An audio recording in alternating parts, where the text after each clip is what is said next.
OK.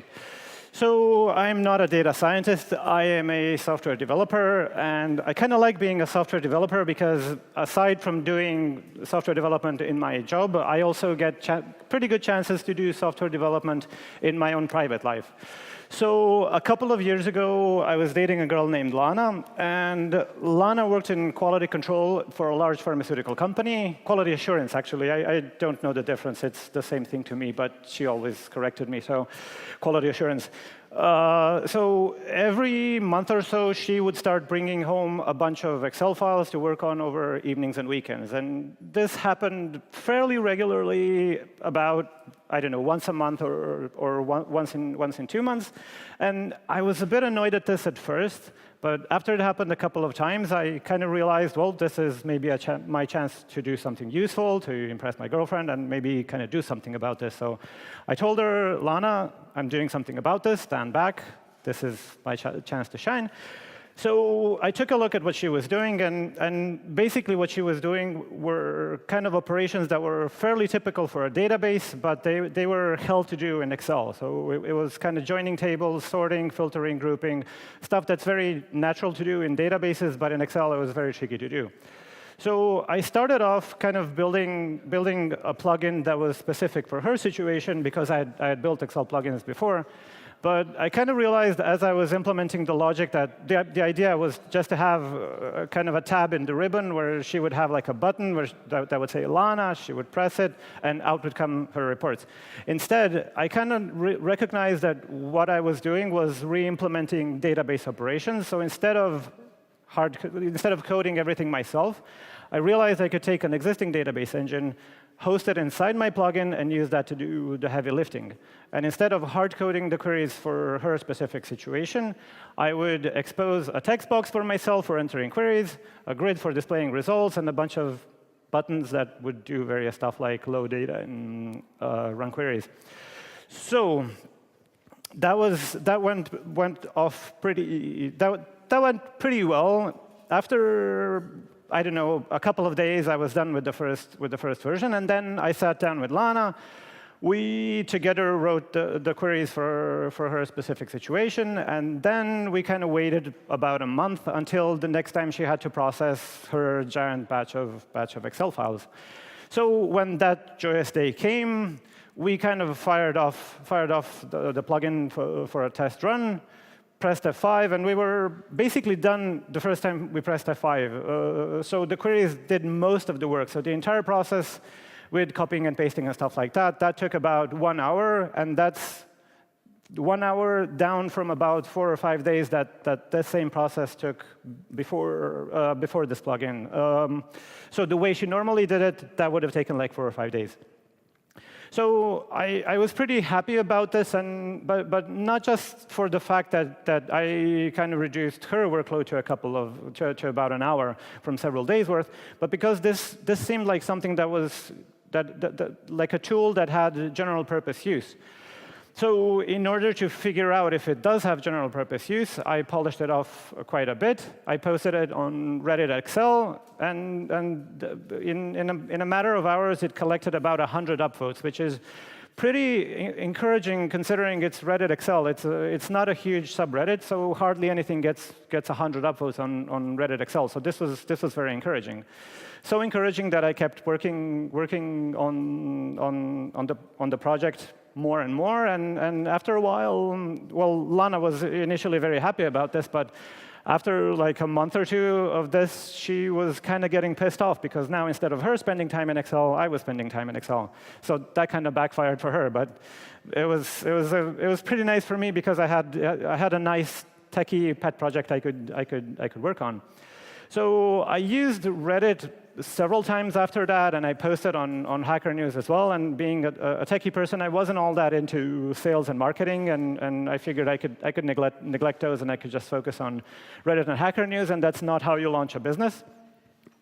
So this is basically what people on Reddit and Hacker News said. So they kind of liked it, which is, I don't know, these are some of the more flattering ones, but there's a bunch of these.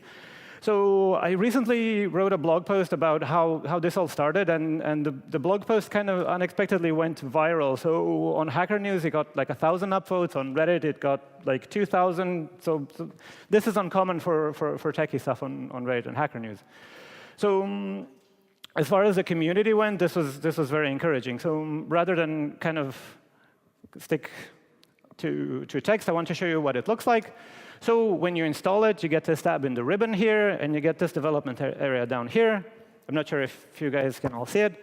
So basically, the basic functionality it lets you do is it lets you use SQL, the language of the database, as most of you all know, on anything that's marked as a table inside Excel. So these are not sheets. These are explicit tables with names, with consistent types in their columns. So you can have like a bunch of tables in a sheet, and you can work with them as if they were database tables. Aside from that, you also get a pretty decent IDE with all the standard bells and whistles like autocomplete, star expansion, bracket matching, function insights, tooltips, the regular stuff that developers are used to in modern IDEs. So that's kind of the basic functionality. After that, I kind of moved on to adding other things. So instead of for the basic functionality, I was using SQLite, which is a small embedded database engine, which was a really good choice. But then I figured I could plug in external database engines, and that would allow me to kind of remove the distinction between tables in Excel and tables in databases. So when I connect to an external database engine, the external database engine immediately sees tables in Excel in the form of temp tables. So you can run a join that spans that basically, you can, in a single query, you can join an Excel table with a permanent database table. You can get results back into Excel or move them into permanent tables into the database. And the last thing I built was an offshoot of a freelance project that I was working on. So I actually added C# support, which turned out to be useful for many different reasons. First off, with the C# support, you get strongly typed access in a similar way. So you can query and manipulate data inside Excel tables using C#'s link features. I don't want to get too technical, but this is useful for querying data. And the second thing it's useful for is building applications. Most of you probably know that you can code in VBA inside Excel, but most of you probably never tried it because VBA is horrible and nobody does it. So with the C# support here, you can effectively replace VBA with C#, and you get a pretty decent, you get kind of an unexpected tool. So you can use this as a scratchpad for tabular data, or you can use it to build small ad hoc applications, where you use C# to load data from various APIs, but you use Excel to store data for user interactions and for visualizations. And so you can build something like this in a matter of, I don't know, an hour or so. So this is a small application that loads data from an open web API that gives you data about exchange rates. So this application is generating 36 dates, one for each month going back in history. And for each of those dates, it's fetching a history of exchange rates, dumping all of this data into Excel, so it's using Excel as storage, and then using Excel as the user interface and for visualization. And so you can choose a base currency here, and you can load data with this, and then you can kind of select what gets shown in the graph over here. And this took about 1 hour to build or so, and if I was building this as an application, it would have taken like 47 years or something like that, usually after several iterations. And I don't know. So instead of just showing you this way, I also want to show you a demo of what this looks like. So I've prepared a couple of examples. I hope this is not going to be a debacle.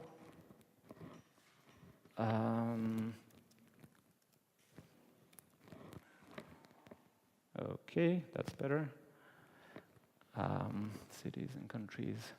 OK, so this is, remember I said this works with tables, not with sheets, so I can have several tables on the same sheets. Here I have a table with cities. Here I have a table with countries. Probably most of you are guessing that this looks kind of like a join situation for SQL. So the first thing I want to show you is the SQL support. OK, so we can immediately start writing queries that hit these two tables and treat them as database tables.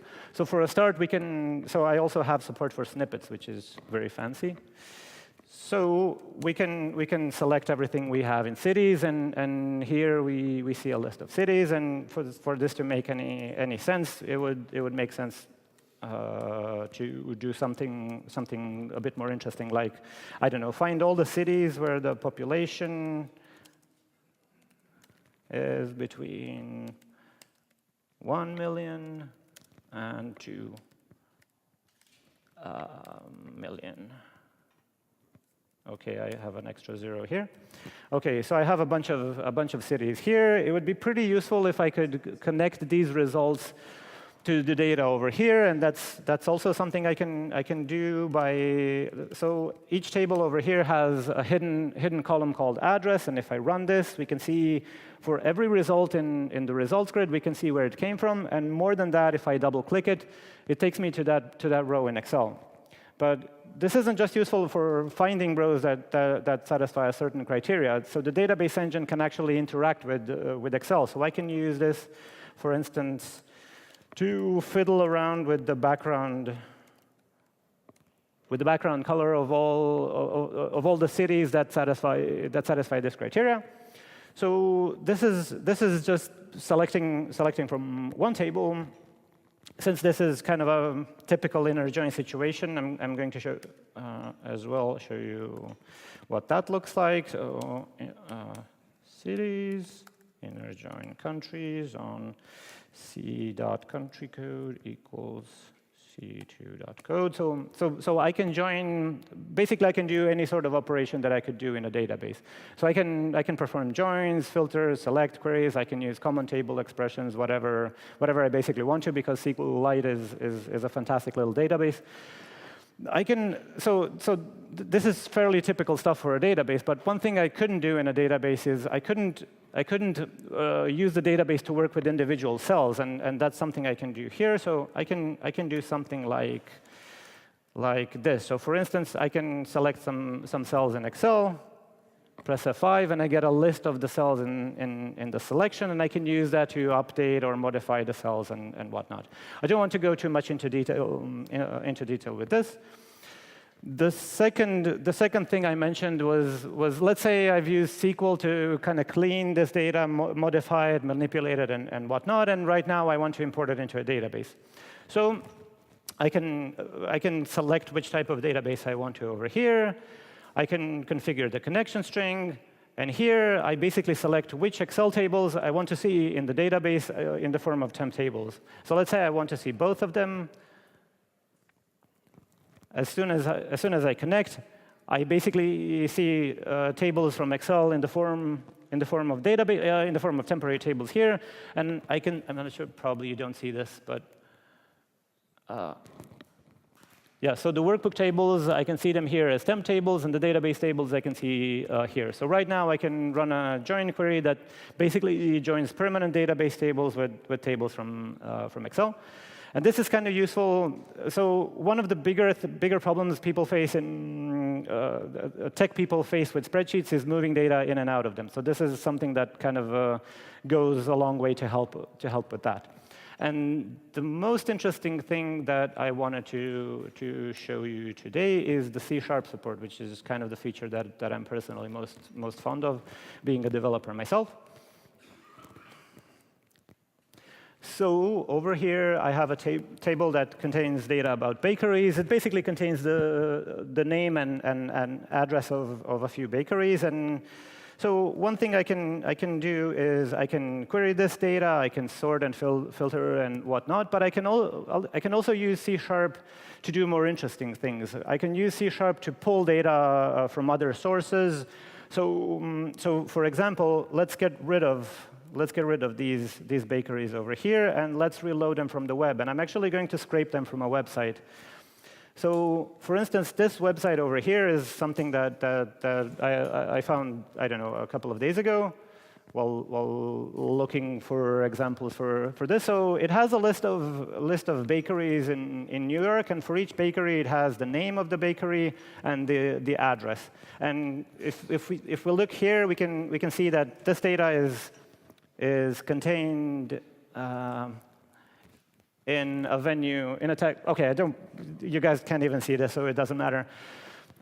I'm going to show you the code that basically pulls in the data from this URL and loads basically scrapes the website, and then as a result gets a list of bakeries with their names and addresses. So if I run this, if I'm connected to the internet, and I am, basically what this did is it hit the website, it scraped the HTML, and it got back a list of bakeries with their names and addresses.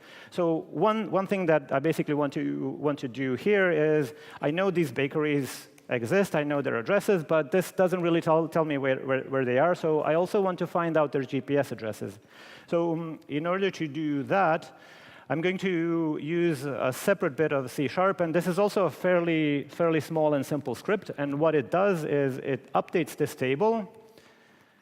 And for each row, it uses the address, and it hits Google Maps API, and it asks Google Maps API what are the GPS coordinates of this address. It takes about a second for every address, but basically it populated this column over here by hitting Google Maps. And now, if I want to, I can insert, I don't know, Bing Maps, which is something which is a button probably nobody's ever hit before. OK, I can disconnect from here, insert sample data, filter, no, select data. Oh, I didn't want to insert sample data. Oh, crap. Anyway, I'll select these, so these are still fine. Data source. OK. Cancel. Let me just do this to full it. Select data. This is the trouble with the live demos. Everybody says don't do it, but I wanted to do it anyway. So this is the map, and well, I've kind of fudged these because I overwrote them by accident right now. But this is the map of this, and this took, I don't know, it didn't take a long time to build this. In total, this is like 20 lines of code, and this is refreshable, loads from the data, updates the GPS location, and all of that. And so let's suppose, for instance, this is C#, so you can kind of mess up writing this code, and in order for this to be a decent replacement for VBA, you need to have a debugger. So right now, it doesn't have a debugger, but most people who are going to be using this are going to be developers. And they are going to have their own debuggers installed. So most developers are going to have either Visual Studio or IntelliJ or something like that. So if I want to debug this, I can explicitly, I can't put a breakpoint, but I have this debug statement over here. So if I run this, what it does is it asks me which debugger I want to launch. So if I have Visual Studio, it gives me Visual Studio. If I have IntelliJ, it's going to give me IntelliJ. I'm a developer. I'm on a developer machine, so I'll be able to have a debugger.